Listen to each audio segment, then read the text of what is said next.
Hi everybody, it's Mrs. Hibbinger getting ready to read chapter 23 of Monster Street, The Boy Who Cried Werewolf. Chapter 23, The Boy Who Cried Werewolf. They've been planning to eat me the whole time, Max thought. Just then Gramps walked out of the cabin. He looked at Max, relieved, but said nothing. The old man made his way over to Grammy, and the two of them peered up into the sky together.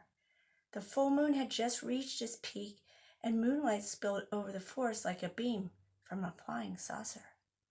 It slowly crept across the earth and into the nearby field, chasing after Max. Closer and closer. As the moonlight touched Max, a sensation like fire burned through him. He fell to his knees and crumbled over. What's happening? He choked out in agony. Gramps and Grammy remained silent, observant, and knowing. Max felt his blood searing through his veins like lava. His insides shifted. Something inside him was trying to claw its way out. His vision became blurry, then sharp again, then sharper. He looked down in terror. Hair spurted out of his pores, covering his arms and his hands. His teeth sharpened like razors. His entire face and body became unrecognizable with fur. He looked up and saw the blood-red moon hanging above him. Then a monstrous howl rose from his chest and filled the night, invading every pocket of the forest. Arroo! I'm a werewolf, he thought in terror. A cacophony of sounds invaded his ears. He could hear the heartbeats of 1,000 creatures hidden in the darkness. His vision sharpened further until he could actually see all of them. Owls, rabbits, mice, squirrels. I have night vision. He then discovered that his nose had turned into a grotesque snout that could smell everything from the leaves of the forest to Grammy's ambrosia-scented perfume. It was like having superpowers. And then the hunger. Oh, that ferocious pang of hunger. It ruled him.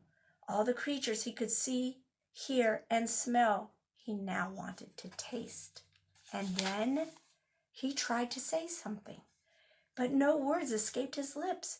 All he could hear were his own grunts and barking. Max felt trapped inside his new form like an astronaut sealed inside his space capsule. He looked at Gramps and Grammy for answers. Werewolves can't speak when in wolf form, Gramps explained, still in his human self. But when he can communicate through our thoughts, it's a wolf telepathy. Sorry, guys. We inherited when one of our ancestors was bitten by a wolf in the eastern forest over 100 years ago. Am I dreaming? Is this a nightmare? Max wondered. You're not dreaming, Gramps assured him, reading Max's mind. You were born this way, just like us, just like your father. Max thought of a stuffed werewolf standing next to the window in the hermit shack. A grim epiphany struck him like a lightning bolt. Was my father the original beast of all the townspeople were afraid of? Grammy sighed. What you've heard are mostly schoolyard tales, she said, studying his thoughts. It's our code not to harm humans. The wolves of the eastern forest did kill a few sheep and hogs to feed their families, but only because much of their hunting grounds had been plundered by hunters. The real reason the population of Wolf County dwindled is because people started moving away to the cities, where everything is more convenient. Farmers are a dying breed nowadays. But why has this all been kept a secret from me? He wondered, overwhelmed by a wildness within. Because you weren't ready for the truth, Grammy said. We, and your mother, wanted you to have as normal a life as possible until your first transformation.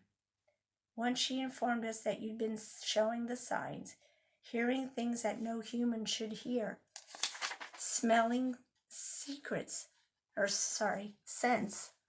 from a mile away and catching falling items before they hit the ground. We sent your dad's red hoodie with the silver zipper to help suppress the beast within you until you got here. And we put the dagger beside your bed for the same reason. We couldn't be sure that you were fully one of us until tonight, the third night of the full moon after your 12th birthday. I don't understand. What about everything I've seen? Max wondered. The chickens, the muddy prints in my room, and the dog next door. You had your first spell a couple of nights ago, Grammy explained. Eating chickens and rabbits, attacking the dog next door, and the muddy prints in your bedroom were your own from when you sleep hunting in the woods. That's why we locked you up in your room last night, so that your scent couldn't be tracked. Tracked? By who? By the monster hunters, she explained. Well, that's what we call the hunters, Gramps added, then stepped forward. This may be hard for you to hear, Max, but I think it's time we finally tell you what really happened to your dad.